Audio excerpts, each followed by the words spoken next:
Thank you. First off, I want to start by congratulating each and every one of you on your achievement today. And I'd like to thank all of my friends and family who can make it here.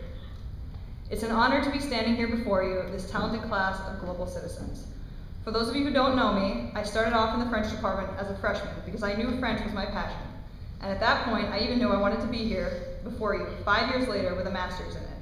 That's right, Brian, I beat you. When Professor Briere asked me to speak before you today, I was honored and excited, and then I realized the speech was to be in English, something I have never been asked to do in my 5 years here. In fact, I believed it was forbidden. Et je sais que des autres langues seront acceptables pour vous, y sé que los otros idiomas serán aceptables para ustedes, y so que las otras lenguas serán aceptables para vos. And for those of you who only speak English, this will have to do. For most of you out there, you can think back on your life and pick out a specific moment or a series of events on your timeline that triggered your passion for language learning. For me, it started with my first French lesson in kindergarten, which, yes, I still remember. Bonjour and je m'appelle Megan were already ingrained in me at the age of 5.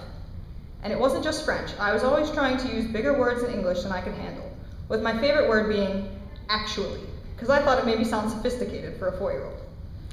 5th grade couldn't come soon enough when we learned French, Spanish, and German in 12-week rotations. I was so excited for each language, and each one came to me with such ease. There was just something there that clicked, but the language I fell in love with was that darn French that kept reappearing in my life. Let me tell you, school wasn't enough for me. When I came home, I would play French video games to learn more because I liked it that much.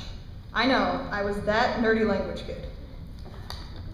I was using learning games similar to Rosetta Stone at the age of 14 because my teachers just couldn't teach me fast enough. All this I did without ever thinking I would pursue French as a career. I was just having fun. It wasn't until high school when I was asked to skip a grade in French that I thought, hey, I'm kind of good at this. And my exploration of language kicked off. That year I gave up chorus, much to my mom's dismay because my singing voice is so angelic, so I could take Spanish in addition to French. And the next year I gave up my lunch period to learn Latin, because who needs to eat lunch when your brain's hungry?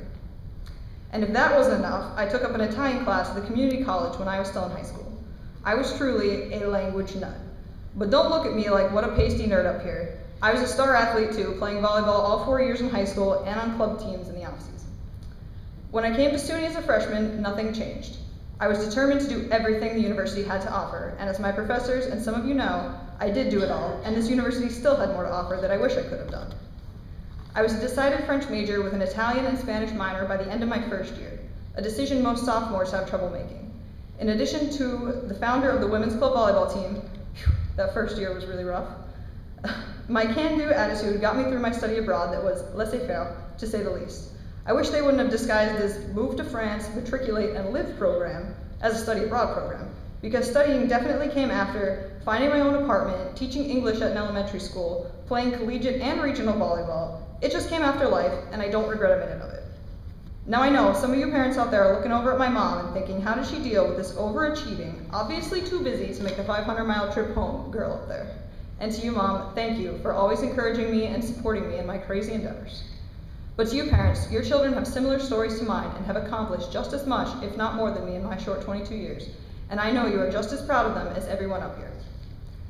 Graduates, I encourage you to face this tough economy with your heads held high and don't be afraid of rejection. Because I can tell you from experience, it will happen, but it will only push you to do more. You've made it this far with your passion for language, and I know that eventually it will get you where you want to be. As with everything, it takes time. You have an edge on your competition, whether you want to believe it or not. You are, as many people say, global citizens. You adapt to change easily and fear nothing. You might look at my accomplishments and assume I got a job offer, but you'd be wrong. I stand here before you in the same boat as so many of you, wide-eyed at the world and afraid of not reaching the next step. But rest assured, you have all been trained by this department of remarkable and distinguished faculty and staff who are 100% behind you, just as all of the guests in this room.